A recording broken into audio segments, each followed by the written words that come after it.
After decades of past presidents promising to move the embassy, only to fail to follow through, President Trump has fulfilled his promise to support one of America's strongest allies. And as you all saw, to celebrate the opening, the Trump administration sent a high-level delegation led by Deputy Secretary of State John Sullivan. The delegation included Secretary of Treasury Steve Mnuchin, Senior Advisor Jared Kushner, Senior Advisor Ivanka Trump, and Special Representative for International Negotiations Jason Greenblatt. Today is a great day for Israel and the United States, and a reminder to everyone that when President Trump makes a promise, he keeps it.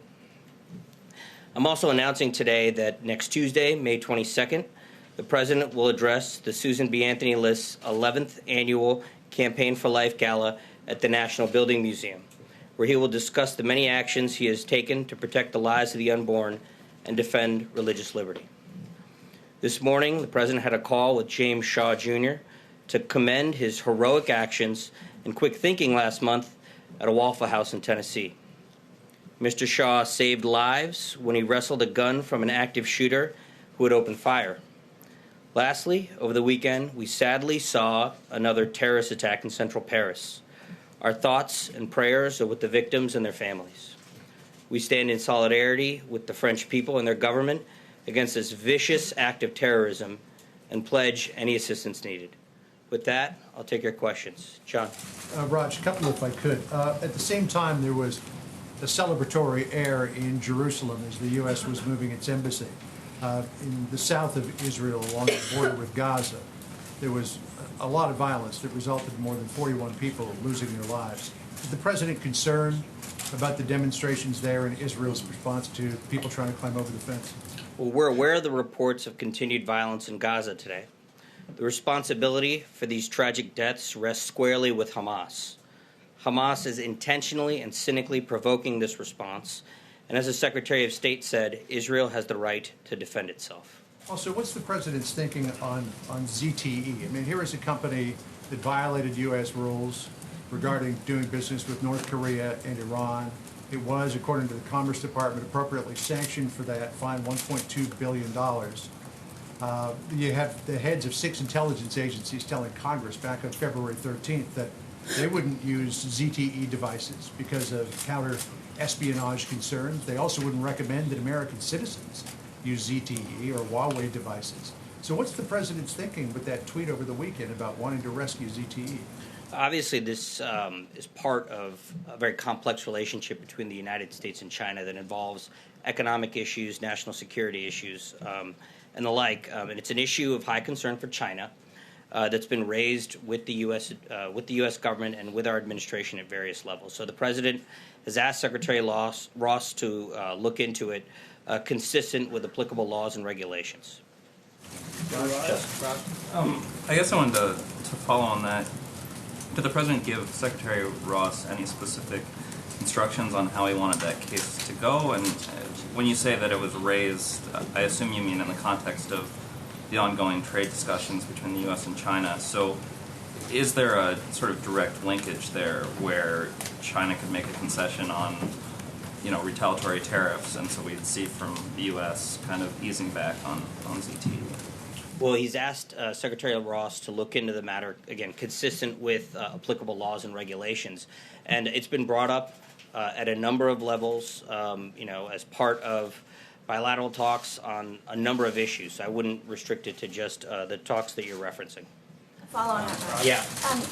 Didn't the Commerce Department make an independent judgment when they decided to issue this sanction against ZTE? So can you talk about the significance of bringing it up again now? How much does it have to do with the impending summit with North Korea?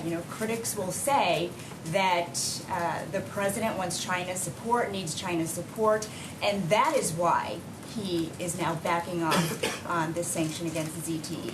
It's part of, again, the U.S. relationship with China, which is complex. It has economic factors. It has national security factors. This is just one of many factors. And again, the President is asking the Secretary of Commerce to look into the matter consistent with laws and regulation. Second question, Raj. Cecilia. Thanks, Raj. Senator Lindsey Graham said, I wish somebody from the White House would tell the country that what Kelly Sadler said was inappropriate, that that's not who we are as a Trump administration. Why not just apologize so America doesn't think that that is an acceptable way of speaking inside this White House? Well, I understand the focus on this issue, but it's going to be dealt with and has been dealt with internally. I was told Kelly Sadler called the McCain family late last week and did apologize.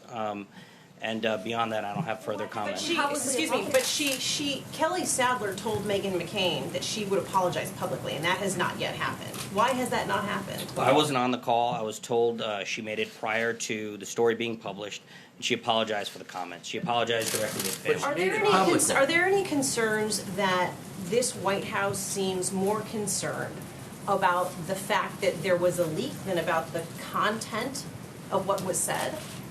Well, I think, we're concerned about all sorts of matters, but this is an internal matter. It's being addressed internally, and I don't have anything further to add. Can you explain how it's being addressed internally?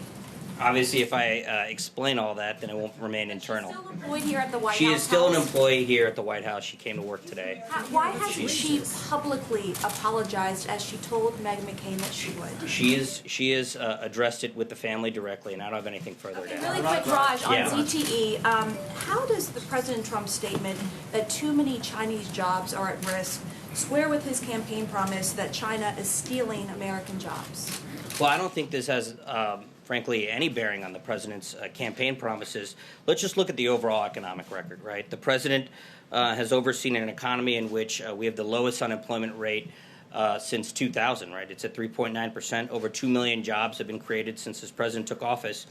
And with respect to trade with China, he's been tough. Let's put this into context. I mean, this president has taken China to task for its unfair trade practices. Through the Section 301 investigation, he's introduced and proposed up to $150 billion of tariffs on China for intellectual property theft, dumping, and a range of inimical Chinese economic actions. So he's been tough, and he's confronted them, but on this issue specifically, he's asked the Secretary of Commerce to take a look at it. Steve. Raj, the death toll is over 50 in Gaza. Is the U.S. calling on Israel to use restraint in dealing with these protests?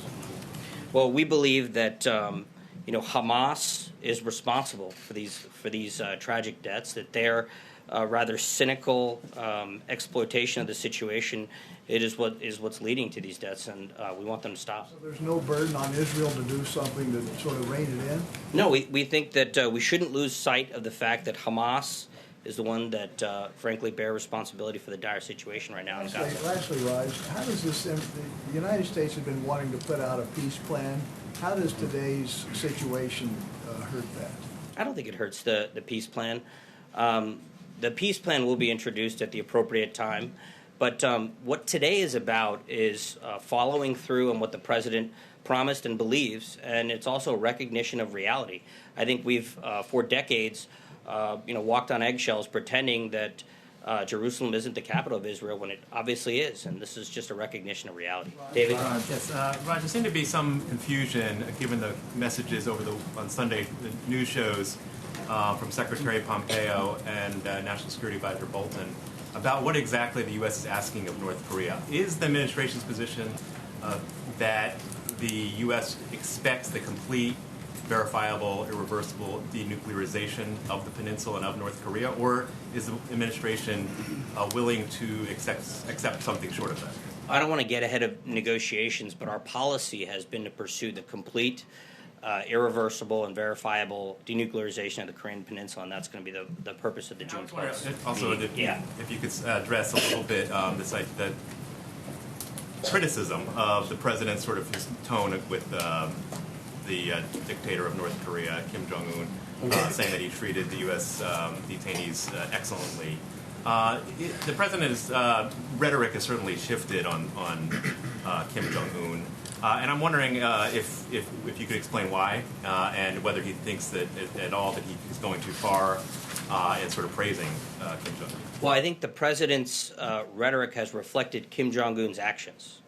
I think that Kim Jong-un has stepped forward and made pledges to halt nuclear tests, halt ICBM tests, and now has released these 3 prisoners. And those are signs of good faith, and we hope to build on that. Peter. If I can very quickly, the French Foreign Minister Raj said about what's taking place in Gaza, he urged Israeli authorities to exercise discretion and restraint. So to be clear, does the U.S. not agree with the French that Israeli authorities should exercise discretion and restraint? We believe that Hamas is responsible for what's going on. So there's no responsibility beyond that on the Israeli authorities. Kill at will. What I'm saying is that we believe that Hamas, as an organization, is engaged in cynical action that's leading to these deaths. Let me ask you if I can, then following up on Kelly Sadler today. Matt Schlapp, whose wife you know, Mercedes Schlapp, works here as the head of strategic communications, portrayed Kelly Sadler as a little bit of a victim here. Do you agree that she's a little bit of a victim here, and why? Well, again, the matter is going to be addressed, has been addressed internally, but what I will say is that when you work in any work environment, you with your colleagues at NBC or elsewhere, if you aren't able in internal meetings to speak your mind or convey thoughts or say anything that you feel without feeling like your colleagues will betray you, that creates a very difficult work environment. I think anybody who works anywhere could recognize that. Is there any environment where conveying that thought would be viewed as appropriate? I'm not going to address it any further. It's been. So to be clear, was it completed last week? You said it is dealt with internally. Has anything been dealt with since last week when she called the family, the McCain family, for clarity? She called the McCain family.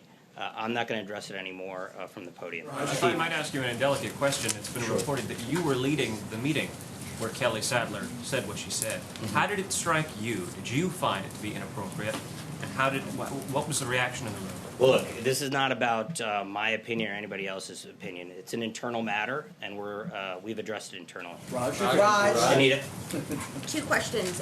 First, the White House is hosting some kind of meeting on Wednesday with California officials on sanctuary cities. Can you tell us what that's about? Will the president attend, and what's the point of the meeting?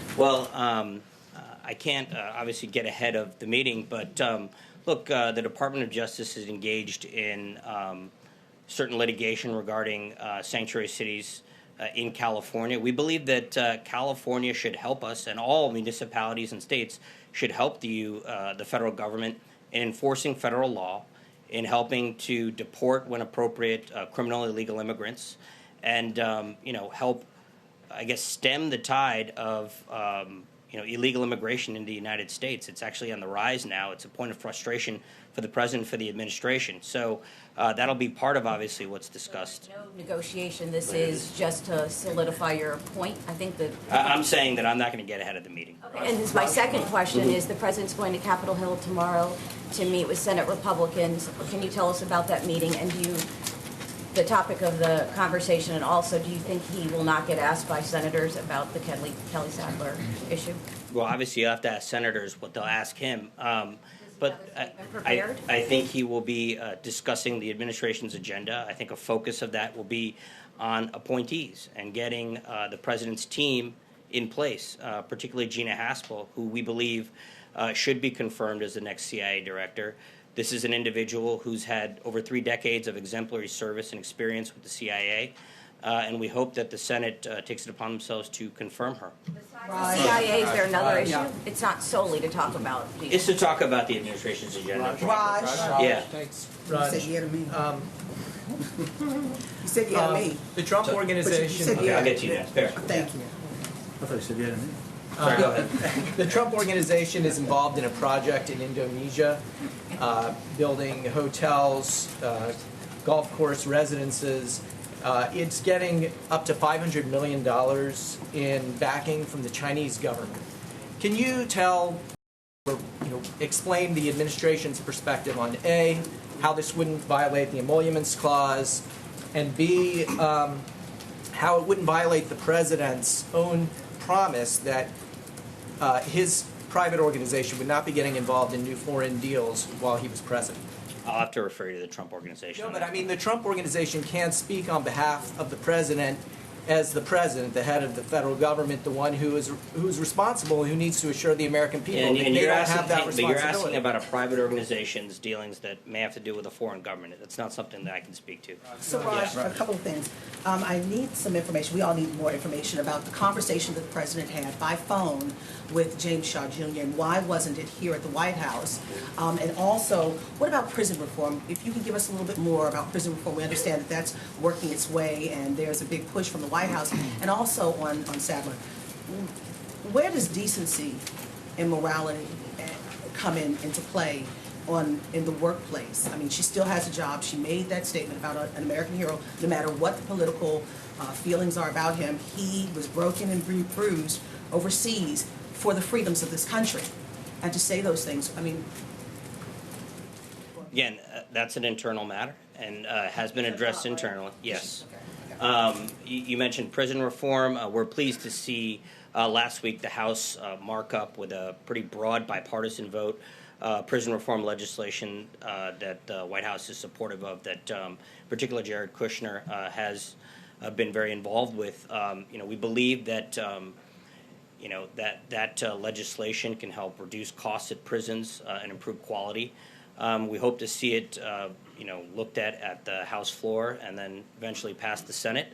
And with respect to James Shah, it was a conversation that the president asked to have. And House, why not? I mean, he's saluting heroes. Honestly, I don't know if he was invited. I just honestly don't have more for you on that. Thank you, Raj. I wanted to ask you about the embassy opening today. The person who delivered the invocation, Robert Jeffries, he's made some statements in the past that he believes that Muslims are going to hell, Jews are going to hell, Hindus are going to hell. Do you think that, considering especially his remarks about Jews, that he's one of the right people to speak at the opening of our embassy in Israel? And can you give us a little information on how that came to be? Well, I honestly don't know how that came to be, and I know that I think it's Pastor Jeffries, has had a strong relationship with many people in the faith community, as well as folks in the administration and Republicans on the Hill and others. I believe Democrats as well. So I think that he has a long-standing involvement with public officials. Beyond that, I don't really have a whole lot to add. Do you think it's appropriate for a person who said that Jews are going to hell to speak at the opening of our embassy in Israel? I haven't seen those remarks, but obviously those aren't remarks that the president makes. Raj. Yes, sir. So I have two questions for you. First, on ZTE, did the Chinese government give any specific concession for the President of the United States to tweet in support of a Chinese company? No, the president has asked Secretary Ross to look into the matter, consistent with. Why did he do that? The issue has been raised at many levels by the Chinese government with various levels of our administration. Just raising the issue was enough to spawn a presidential tweet. It's a significant issue of concern to the Chinese government. And in our bilateral relationship, there's a give and take, and we discuss these issues. And then another on the president's tweet on Paris. He said that America needs to change its thought processes. What did he mean by that? What was he hinting at? Well, I think that the president wants the United States to be tough on terrorists. Wants our government to be tough on terrorists. I haven't asked him about that specific tweet, but I think his thoughts on how to address terrorism are pretty clear, both through the legal system, through our international, through our foreign affairs policy. So just understanding the existential threat that terrorists pose to American citizens and addressing it accordingly. Yeah. Raj, on the issue of peace between the Israelis and the Palestinians, when was the last time the White House reached out to Palestinian leadership? And will, given the high numbers of casualties, Palestinians calling what's happened today a massacre, will the White House be reaching out? Well, I don't honestly have an answer for you on that. I'll get back to you. Just follow up then. Sure. I mean, Jared Kushner in his speech pointed a finger at the Palestinians, saying they were responsible for provoking violence. But given the fact that it's only Palestinians who are being killed, should Israel not shoulder some of the blame? Well, as I said earlier, we believe Hamas bears the responsibility. Look, this is a propaganda attempt. I mean, this is a gruesome and unfortunate propaganda attempt. I think the Israeli government has spent weeks trying to handle this without violence. And we find it very unfortunate. We're throwing rocks 50 meters from the wall, and we're faced with sniper attack. I mean, is the White House in denial of the split-screen reality that's occurring? Again, we believe that Hamas is responsible for this. Blake, thank you. Let me ask you on ZTE, the congressional hearing that John was talking about, in which the intelligence chief said that people should not be using ZTE products because of security concerns. Does the president himself believe that there is a security concern involved with ZTE? I haven't asked him about that. But again, he has asked the Commerce Department to look into this matter consistent with applicable laws and regulations. Speaking of the Commerce Department, Wilbur Ross said at the National Press Club just a little while ago, he said of the meeting this upcoming week with the Chinese, he said, it wouldn't surprise me if they bring up ZTE, but our position is that it would be an enforcement action separate from trade. Is that the position of the White House, that whatever may or may not happen with ZTE, that has nothing to do with trade negotiations, or does it? Well, I think Secretary Ross speaks for the U.S. government on this matter, and the president has asked him to look into it. I haven't seen those remarks, and I'm sure there'll be some follow-up conversations, but he does reflect our view. And on the Supreme Court decision today on sports gambling that allowed now states to go forward with that, does the White House have any opinion one way or another on the decision today? I don't have a reaction for you just yet. Francesca? Raj, on Israel, the United States and the White House are hoping to release their peace plan in the next few months. Going back to that split screen, I understand that you're blaming these on Hamas, but does the White House feel that the position is undermined now by these deaths that have happened today, that have, last time the count was at 52? No, we don't. Look, the peace plan will be brought forward at the appropriate time. It can be evaluated on its merits, but the actions today, both the opening of the embassy in Jerusalem and these tragedies in southern Israel, we don't think will impact the peace plan. And on a different foreign policy topic, sort of, the president isn't going to the royal wedding this weekend. Today we saw him deliver a video address at the embassy opening. Will he deliver an address of some sort by a video? Is he sending a gift? Is there anything you can tell us about that? I don't have anything for you. Yes. Last month, Sarah said that the allegations against the governor of Missouri. Last month, Sarah said the allegations against the governor of Missouri were concerning. The governor now is on trial this week. Does the president believe he should resign? He's campaigned with him. He's been out with him. He's met him several times. Does he believe he should resign, irrespective of the verdict, or if the verdict comes down in his favor, should he not resign? I'll have to get back to you on that. I don't have anything. Yes. Raj, thank you, Raj.